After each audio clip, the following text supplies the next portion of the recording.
Hello and welcome to another Rightly Witterings with me, Michael Jacks, the tea drinking author, with a nice cup of afternoon blend. Very nice. Now, I'm in the middle of waiting for some things to arrive, so I thought today it would be useful for me to remind myself of 4 very delightful items. And here they are. They are Visconti Homo Sapiens fountain pens. And basically, they're wonderful. Now, I acquired my first one many years ago.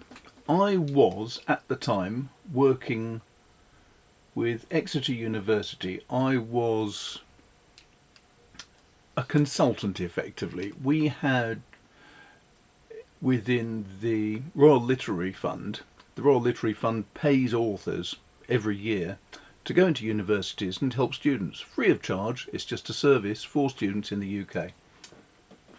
And the idea is that we help polish and advise and do nice things for the students.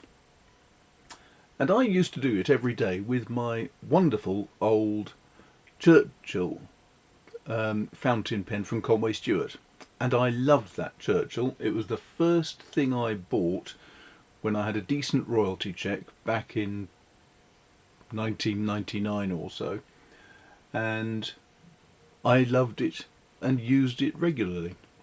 The only trouble was, I found when I was going on a 20-mile drive into Exeter every day to the university, it was getting scratched. And that made me sad.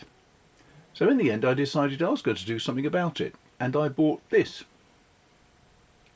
A Visconti Homo Sapiens with a medium nib. And it's fantastic.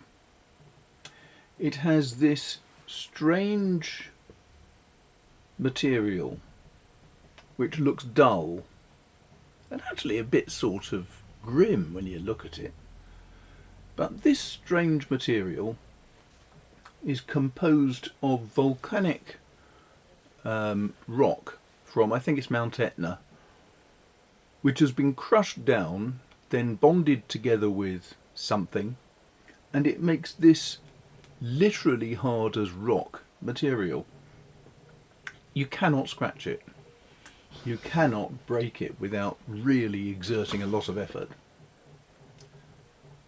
And that appealed to me because it cannot get scratched. This is one of the most robust pens I've ever owned. Which is great, that's nice. What else is there about this Homo Sapiens? It has a really good spring-loaded clip. That fits onto a shirt and grips really tightly. It is very effective. Something I really liked about it was the fact that some of these pens come with a standard Visconti style cap. Here's one. It's got a sort of Visconti logo of some sort.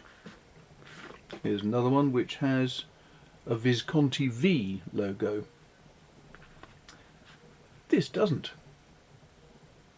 This has an M and J for Michael Jacks, because that's me. And the thing is, you see, that these pieces on the end can be pulled off with a magnet and replaced with anything else. So they had a way of personalising every single pen that you wanted. These things, the M and the J, are ridiculously expensive. They're £10 for each letter, I think. But it's just a lovely way. I mean, it's £20 extra on a £500, £600 pen. Does it really make that much difference? No. And I thought it was worthwhile personalising it. What else do I love about this pen? Well, one thing is, I like pens that you can use quickly. This is another pen designed by the same designer, Dante Del Vecchio. I love this because I just pull it and it's got magnets that keep it in place, and it's neat and easy. And this is similar. It's a little 1/3 of a twist, if that, and it opens because it has this strange sort of bayonet fit on the cap. Now some people don't like it because the edges of the bayonet are quite precisely cut, so they can feel sort of uncomfortable. I can feel it now, especially on the, is it a knuckle? It's, well, the bone anyway, of the third finger, second finger. But it doesn't matter because you don't notice that when you start writing. It has got a sort of a cigar shape, but it's a slightly bulbous one. It's got a nice flare to the end of the section, which makes it easy to write with. But the thing that really makes this pen sing for me is the nib. It's weird because it's palladium, it's not gold, and it has just a little bit more flexibility. It feels more robust and it writes like an absolute dream. How do you fill it? Well, it is not a cartridge converter. You unscrew the cap at the end,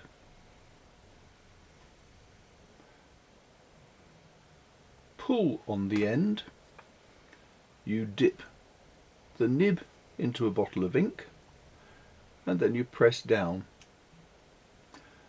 And what's happening is, inside there is, inside here, there is a tube. And this titanium rod has a little valve, not a valve really, it's just got a seal at the top end.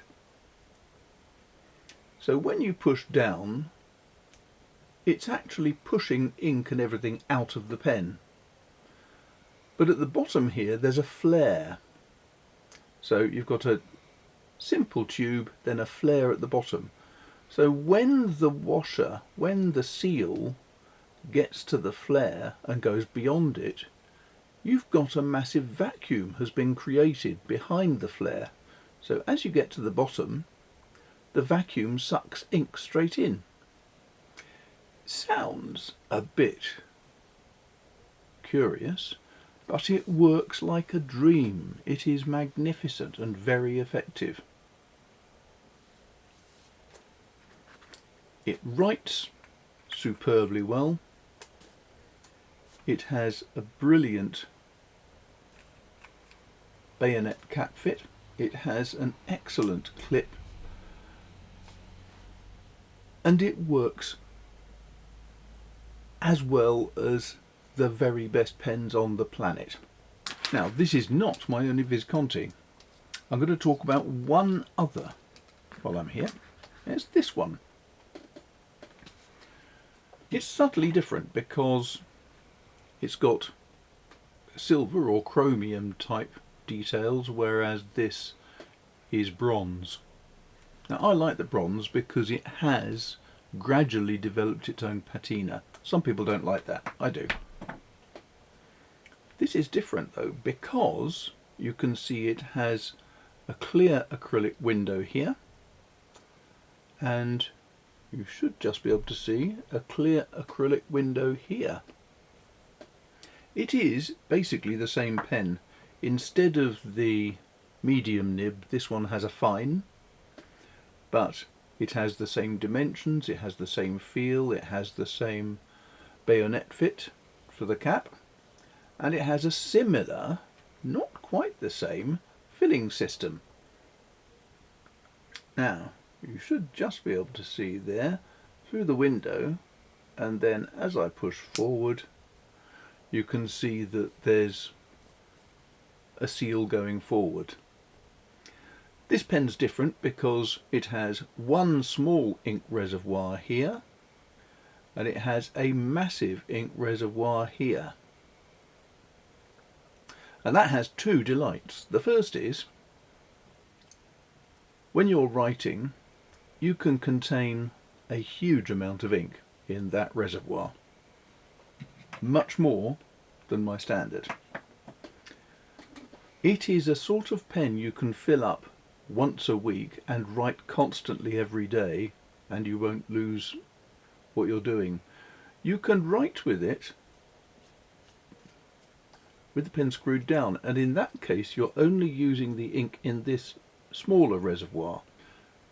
But if you're going to be writing for extensive periods, you can open up the back valve, and then you're using the whole of that reservoir as well as that one.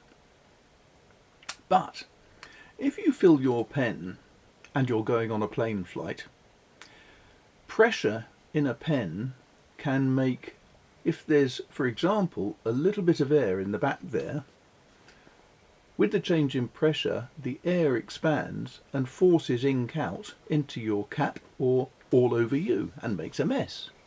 Doesn't happen with this, because you fill it with ink and then you turn it that way up and screw the valve shut, and because you've turned it that way up, this reservoir is empty, all the ink is contained in the main reservoir, and as you shut it off, there is therefore no ink that can be squirted out at you. That's rather nice. It's not something I've ever had to worry about because I don't fly that much being an author. It has got, as I said, the same type of metal nib. It's palladium and it writes superbly. There were complaints, I know, from a number of people about Visconti palladium nibs because it was said that they were pretty unreliable. Sometimes they were really scratchy, they were horrible. These two pens have never given me a moment's problem. And I love them both. And both get used regularly. Both of them have MJ in the top there. But apart from that, which is my favourite? Well, I have to say, this was designed specifically for me. It's a prototype of a type of pen that Visconti later manufactured as the Skylight. This is one. I love that Skylight, it's very nice. But actually I prefer the prototype, which I think is beautiful and better. And because it's the only one in the world, as far as I'm aware, I dare say Dante Del Vecchio made himself one, but I just love that pen. But the pen I still go back to regularly is this one, because, I don't know, it's the first one I got. It's a bit of a shame there's no window, you can't see how much ink there is in it, but it is robust. It's very, very safe. I just love it. Anyway, that was a little bit of a digression. Slightly different because there are other things, and I am in the middle of writing books. I am currently writing the next in my Vintane series, which is... No, I'm not. I'm writing the second in this series. I've forgotten what I'm doing. My brain is dead. I'm writing the second. It's going to be Crusaders' War. This one's available now. Crusaders' War will be available in April. And it's going to be a jolly good book, but it is destroying my brain right now, trying to figure out where I'm going with it. So I'm going to have to go. Thanks a lot for watching. Hope that was interesting. If you liked it, then hit subscribe and the like and bell and all those things. And if you want to support this author, you can buy me a coffee, you can join my Patreon, you can ideally buy some books. But apart from that, I'm going to go now. Thanks a lot for watching. I'll speak to you soon. Take care.